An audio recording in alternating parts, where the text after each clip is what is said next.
नमस्कार दोस्तों, स्वागत है आपके अपने यूट्यूब चैनल मर्चेंट नेवी में। पिछली वीडियो में हम लोग का टॉपिक ये जो छूटा था, अब इसके बारे में बात करते हैं।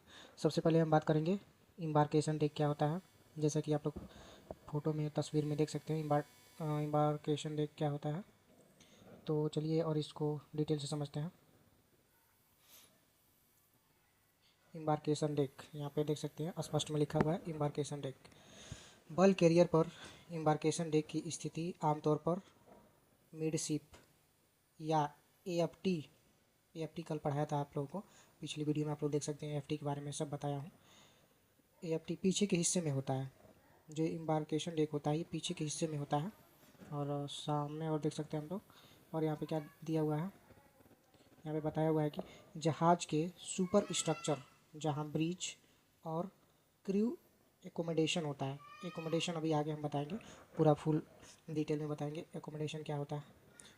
एकोमोडेशन होता है गैंगवे लगाया जाता है। गैंगवे ये होता है दोस्तों जिससे हम लोग चढ़ते हैं बाय द, ये शिप के भाषा में इसको गैंगवे कहते हैं। अब आगे बढ़ते हैं। अब देखते हैं कि गैंगवे यहाँ पे स्पष्ट देखिए, यहाँ पे लिखा हुआ है सीढ़ी या पुल। सीढ़ी या पुल स्पष्ट में लिखा हुआ है। पोर्ट से सीधे इम्बार्केशन डेक से जुड़ा होता है। ये जो होता है पोर्ट से सीधे इम्बार्केशन डेक से जुड़ा होता है। यहीं से क्रेव, जो क्रेव मतलब जो यहाँ पे मेंबर हैं, जो काम करने वाले सदस्य हैं, उसको यहाँ पर क्रेव बोला गया है। और विजिटर जहाज़ में जो प्रवेश करते हैं वो इम्बार्केशन डेक से ही होके जाते हैं। तो यहाँ पे फुल डिटेल में आप लोग को पता चल रहा है। अब हम लोग मालूम करेंगे क्या होता है कि पोर्ट डेक क्या होता है। जैसा कि आप लोग तस्वीर में देख सकते हैं पोर्ट डेक कहाँ पे इंडिकेट किया गया है पोर्ट डेक को, अभी और इसके बारे में डिटेल में जानते हैं। चलिए दोस्तों, यहाँ बताया गया है, यह रहा पोर्ट डेक का चित्र जो अभी ऊपर दिखाया हम लोग, जिसमें लाइफ बोट, गैंगवे और सेफ्टी इक्विपमेंट को दिखाया गया है। पोर्ट बोट डेक जहाँ के उस हिस्से को कहा जाता है, उस हिस्से को कहा जाता है जहाँ लाइफ बोट लगा हो और क्रेव की सेफ्टी ऑपरेशन होता हो। यहाँ पे बता दिया है लाइफ बोट, गैंगवे और सेफ्टी इक्विपमेंट होता है। वहीं पे port deck, port boat deck होता है। और यहाँ पे बताया गया है, क्वेश्चन पूछ रहा है कि पोर्ट डेक होता क्या है। पोर्ट डेक होता क्या है, चलिए हम लोग जानते हैं। पोर्ट डेक यह जहाज के सुपर स्ट्रक्चर के किनारे पोर्ट साइड पर होता है। आमतौर पर अपर डेक पर भी होता है। देख सकते हैं दोस्तों पोर्ट क्या होता है। पोर्ट बोट के बारे में यहाँ पे डिटेल में बताया गया है, तस्वीर में भी देख सकते हैं आप। अब आगे चलते हैं। यहाँ पे और अच्छी तरीके से बताया गया है कि लाइफ बोट को रखने और लंच करने के लिए, क्रू और पैसेंजर की इमरजेंसी इवैक्यूएशन के लिए और गैंगवे के जरिए पोर्ट से जहाज़ पर चढ़ने या उतरने के लिए उपयोग किया जाता है। यहाँ पे स्पष्ट देख सकते हैं दोस्तों। चलिए आगे देखते हैं। उपयोग के समय ध्यान देने योग्य बातें, जब हम इसका यूज कर रहे हों तो कुछ ध्यान देने वाली बातें यहाँ पे रखनी चाहिए। यहाँ पे बताया गया है कि लाइफ बोट को नियमित रूप से चेक और मेंटेन किया जाता है। जो लाइफ बोट होता है, अगर खुदा न खास्ता जहाज़ पे अगर कुछ अनहोनी हो जाती है, आपातकालीन सिचुएशन, इमरजेंसी सिचुएशन आ जाता है, तो लाइफ बोट ही एक सहारा होता है जिससे सभी क्रू मेंबर बचाए जा सकते हैं। तो इसको हमेशा चेक किया जाता है और मेंटेन किया जाता है कि ये सही सलामत है। अगर यदि हम मेंटेन नहीं रखेंगे तो हम लोग को आपातकालीन में हो सकता है कि वो अच्छे से न रन कर पाए, इसलिए हम लोग को हमेशा उसको चेकअप करना रहता है। अब यहाँ पे देखते हैं, पोर्ट बोट पर सेफ्टी ड्रिल और इवैक्यूएशन ट्रेनिंग भी होती है। यहाँ पे देख सकते हैं दोस्तों, यह हिस्सा साफ और अनऑब्स्ट्रक्टेड रखा जाता है ताकि इमरजेंसी में तुरंत उपयोग किया जा सके। आगे देखते हैं। पोर्ट बोट जहाज़ का वह हिस्सा है जहाँ लाइफ बोट लगे होते हैं और इमरजेंसी में जहाज़ उतारने की व्यवस्था होती है। यह क्रू और पैसेंजर की सुरक्षा के लिए बहुत इंपॉर्टेंट होता है, अभी बताया दोस्तों। और चलिए देखते हैं। और क्वार्टर डेक क्या होता है, यहाँ तस्वीर में देख सकते हैं क्वार्टर डेक। क्वार्टर डेक को अच्छे से समझाया गया है तस्वीर के द्वारा, यहाँ पे अच्छे से समझ सकते हैं क्वार्टर डेक कहाँ होता है। अब चलिए इसके बारे में बात करते हैं। इसको क्वार्टर डेक या पूप डेक भी कहते हैं। सेलिंग शिप में यह मेन मास्ट के पीछे पूप डेक के आगे स्थित होता है। आमतौर पर जहाज़ के पीछे की ओर, स्टर्न की ओर रहता है। स्टर्न कल बताए थे आपको, अगर जो पिछली वीडियो नहीं देखे हैं तो पिछली वीडियो में देख के आए, आप लोग को अच्छे से समझ में आएगा। यदि आप नोट्स बनाना चाहते हैं तो आप कमेंट बॉक्स में कमेंट करें, आपको नंबर दे दिया जाएगा, उस पर आपको व्हाट्सअप पे आपको PDF भेज दिया जाएगा। यहाँ पे देखते हैं कि और कितना अच्छे से बताया गया है। कप्तान यहीं से जहाज संचालन करते हैं। जहाज का झंडा कलर यहीं रखा जाता है। जहाज का मुख्य सेरेमोनियल और रिसेप्शन एरिया भी होता है। आज भी नेवी शिप और नेवल बास में क्वार्टर डेक एक फॉर्मल एंट्री पॉइंट होता है। फॉर्मल एक एंट्री एक पॉइंट होता है। चलिए दोस्तों, अब प्रोपेलर के बारे में जान लेंगे। देख सकते हैं दोस्तों प्रोपेलर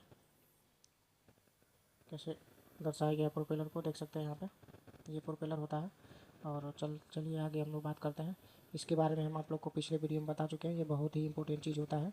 और ये प्रोपेलर भी बहुत इंपॉर्टेंट चीज़ है, ये भी बहुत इंपॉर्टेंट चीज़ है। इसके बारे में हम बता चुके हैं।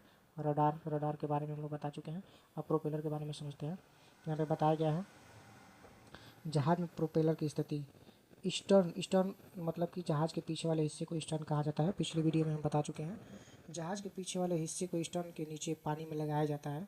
इसकी बात हो रही है, प्रोपेलर की बात हो रही है। प्रोपेलर शाफ्ट, यह शाफ्ट से जुड़ा होता है जो इंजन की घुमावदार शक्ति को सीधे प्रोपेलर तक पहुंचाता है। ठीक है। उसके बाद हॉरिजॉन्टल एक्सिस ज़्यादा मेरीन प्रोपेलर क्षैतिज दूरी पर घूमते हैं। प्रोपेलर का उपयोग क्या होता है यहाँ पे स्पष्ट बताया गया है। थ्रस्ट जनरेट करना, इंजन की रोटेशन एनर्जी में पानी में थ्रस्ट को बदलना, यहाँ पे देख सकते हैं। उसके बाद बताया गया है शिप को आगे ढकेलना। इसका काम ही होता है शिप को आगे और पीछे ढकेलना। जैसे हम लोग एंटी क्लॉकवाइज रोटेट करेंगे, क्लॉकवाइज रोटेट करेंगे, उस हिसाब से मूव होता रहेगा शिप। पानी को पीछे की ओर ढकेलना जहाज को आगे बढ़ाता है। न्यूटन थर्ड लॉ यहाँ पे यूज किया जाता है, न्यूटन का थर्ड लॉ। चलिए दोस्तों आगे देखते हैं। बर्नौली प्रिंसिपल के बारे में बात करते हैं। ब्लेड के दोनों तरफ दबाव का अंतर पैदा करता है जिससे पानी एक्सेलरेट होता है और जहाज आगे बढ़ता है। इफ़िशियंसी और कंट्रोल जहाज की गति और मैन्योरेबिलिटी, मोड़ने की क्षमता को नियंत्रित करता है। प्रोपेलर के ऊपर संक्षिप्त में बताया गया है। यहाँ पे 3 ब्लेड्स के बारे में बताया गया है। उसके बाद फोर ब्लेड्स प्रोपेलर, जैसे ये मध्यम थ्रस्ट और स्मूथ ऑपरेशन होता है। यहाँ पे ज़्यादा थ्रस्ट लगता है, वाइब्रेशन कम, बड़े जहाज़ों में इसका उपयोग किया जाता है। और यहाँ पे हम लोग बात करते हैं कि कंट्रोलेबल पिच प्रोपेलर, ब्लेड को कोण बदलना जा सकता है, इसके बारे में बताया गया है। फिक्स्ड पिच प्रोपेलर, ब्लेड को कोण स्थिर रहता है। चलिए दोस्तों, प्रोपेलर के बारे में हम समझ गए। अब समझते हैं एकोमोडेशन। ये बहुत बड़ा वर्ड है अपने आप में, एकोमोडेशन। चलिए तस्वीर के माध्यम से हम लोग समझते हैं, इमेज के माध्यम से हम लोग समझते हैं। ये जो आप इमेज देख रहे हैं दोस्तों, ये हम लोग का एकोमोडेशन होता है। यही हम लोग का एकोमोडेशन है। जैसे आप लोग देख सकते हैं दोस्तों, ये एकोमोडेशन है हम लोग का, यही एकोमोडेशन है दोस्तों। चलिए आगे बढ़ते हैं। एकोमोडेशन, एकोमोडेशन का काम क्या होता है दोस्तों, देख सकते हैं। एकोमोडेशन के बारे में बताया गया है। यहाँ पे बताया गया है कि यहाँ पे स्पष्ट तरीके से बताया गया है कि सोने और आराम करने की जगह, देख सकते हैं, सोने और आराम करने की जगह। उसके बाद से बताया गया है खाने और खाना बनाने की जगह, खाने और खाना बनाने की जगह के वहाँ होता है, मैस गैलरी भी कहते हैं। चलिए आगे बढ़ते हैं दोस्तों। उसके बाद बताया गया है कि जहाज से जुड़े प्रशासनिक काम करने की जगह, आराम और मनोरंजन एंजॉय के लिए। उसके बाद से इसमें एक छोटा सा हॉस्पिटल, मेडिकल रूम, प्राथमिक उपचार और स्वास्थ्य देखभाल, बहुत बड़े लेकिन नहीं, लेकिन छोटे छोटे जैसे घाव चोट वगैरह में कुछ दवाइयाँ रखी जाती हैं जिसमें इमरजेंसी मेडिकल हेल्प मिलता है। जिम होता है फिटनेस और मनोरंजन के लिए। उसके बाद लॉन्ड्री स्टोर होता है कपड़े धोने के लिए, सामान रखने के लिए जगह भी होता है। तो ये एकोमोडेशन का काम होता है दोस्तों। आज हम लोग ये पूरा कंप्लीट कर लिए हैं दोस्तों। अगर आप लोग को पीडीएफ चाहिए तो आप हमें कमेंट कर सकते हैं, हम आपको पीडीएफ प्रोवाइड कर देंगे। और दोस्तों विनम्र निवेदन है कि चैनल को सब्सक्राइब करें। बहुत